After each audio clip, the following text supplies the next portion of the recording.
Because it's the release week for Onyx Storm, the latest book from Rebecca Yarros, there's been a lot of chat online, especially in Scottish book talk, about how Rebecca Yarros used the Gaelic language in her work. And I feel you don't need to look very far through the responses by Scottish creators to find out that the general response is that she wasn't respectful of the language.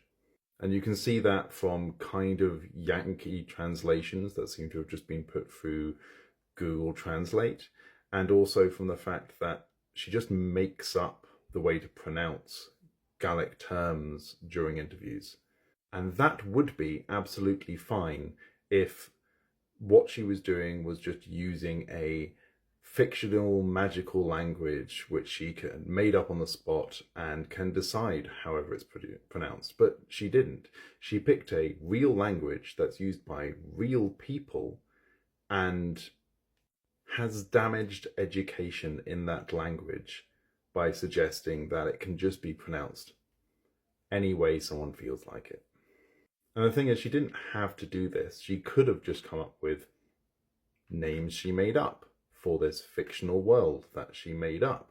But she deliberately chose Gaelic as the basis for the names for the dragons throughout her series. And she pretty clearly did so in a way that reduced Gaelic to an idea that it was just a fictional fantasy language that can be used like that. And I've got skin in this game in two ways. One, I am someone who lives in Scotland. I live in Leith, in Edinburgh, and Gaelic is something that is around me. It's on our road signs, it's on our train station names, and it's sung in folklore groups in our pubs. There's a Gaelic language primary school not far from me. I'm also someone who comes from a background of a Celtic nation whose language has been repressed for years. My motherland is Brittany, which is a nation now in France, where they speak Breton, which is a language very similar to Welsh. And for centuries, Breton was repressed, and the culture of Brittany was repressed in an attempt to make the Breton people French. So I'm very protective of the concept that these Celtic languages deserve respect and deserve to be protected. And the other way I have skin in this game is I have a fantasy book. I am a fantasy author. You can see a copy of my book up here. And in that book, I use Gaelic because the world that the book is set in is deeply inspired by and deliberately tied in with Dark Age Scotland. Throughout the book, you have several characters who speak largely in Scots. You have places and creatures and people whose names are Gaelic. I'm an indie author, and yet I went through the steps of making sure that my use of language was respectful in a way that Rebecca Yarros, someone who is now likely raking in hundreds of thousands from her series of books in traditional publishing, clearly didn't. I am not a Scots speaker, and therefore to try and write characters speaking in Scots without any expert help would have been incredibly arrogant of me. So I didn't do it. I hired a Scots language consultant, Gillian and Hennett from Dark Sky Pages, who worked with me throughout the entire story to make sure that the Scots was authentic. Mixing Scots and English in a way that many Scots speakers do to ensure that readers who don't speak Scots can work out what they're reading. And there's a glossary in the back pages so that any of the words they come across which they're unfamiliar with, they can turn to the back, learn the word, and they've learned a bit of Scots. And I did the same with Gaelic. I spent time learning Gaelic. Any more complicated phrases I was using, I put past a Gaelic speaker to make sure that it made sense. For this full novel entry, I had the entire thing looked over by a Gaelic language speaking editor. And she found some mistakes. There were places where I used phrases that, although were technically correct, were never something that a Gaelic language speaker would actually say. And she replaced them with things that were more authentic. And I've made mistakes in that process. The title of the series, when I was initially writing it, was Tales of Shanache, which Shanache as a term mixed in with English like that, it doesn't make complete sense. It means Tales of Old Place rather than Tales of the Old Place.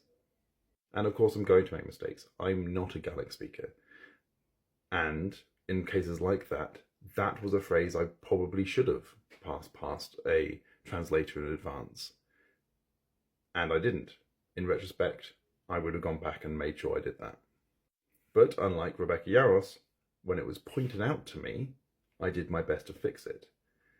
She has now gone several books through this series, has been told by Gaelic speakers that they're unimpressed by her use of Gaelic in her stories, and has done nothing to fix it.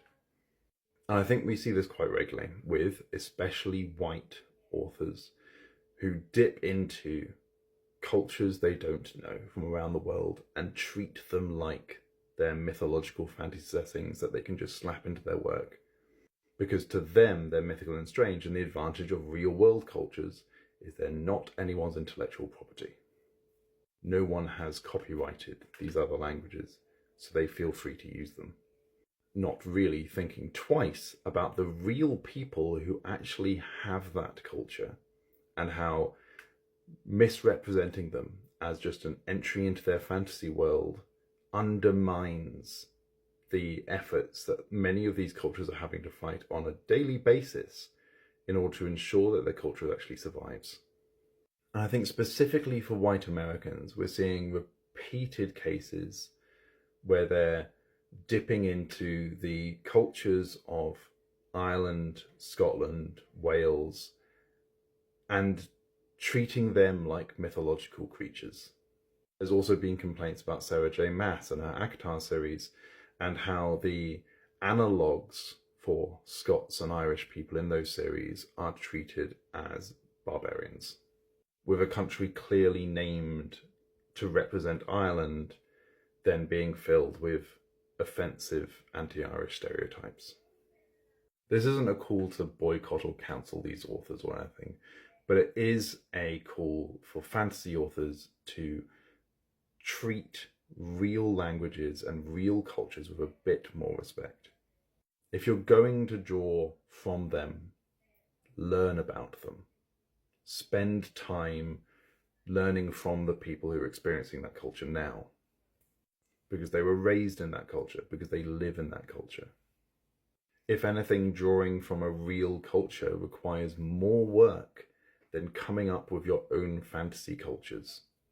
And it is absolutely worth the investment, especially if you're dealing with languages you don't know, to hire people who do know them to check over your work. Because a lot of these cultures, a lot of these languages are struggling, and they're struggling to stay relevant in the modern day when there's so many attempts to drive them out of relevance. They are spoken, lived languages which are under attack, and they do not benefit from being turned into fodder for fantasy, treated as if they're a language that has already died. Having fluency in those languages undermined by people who don't even care to try to learn how they're spoken. If you're pulling from a real culture, from a real language to inspire your work, you'd expect that you have respect for that language and culture. And if you have respect for them, you'll put in the work.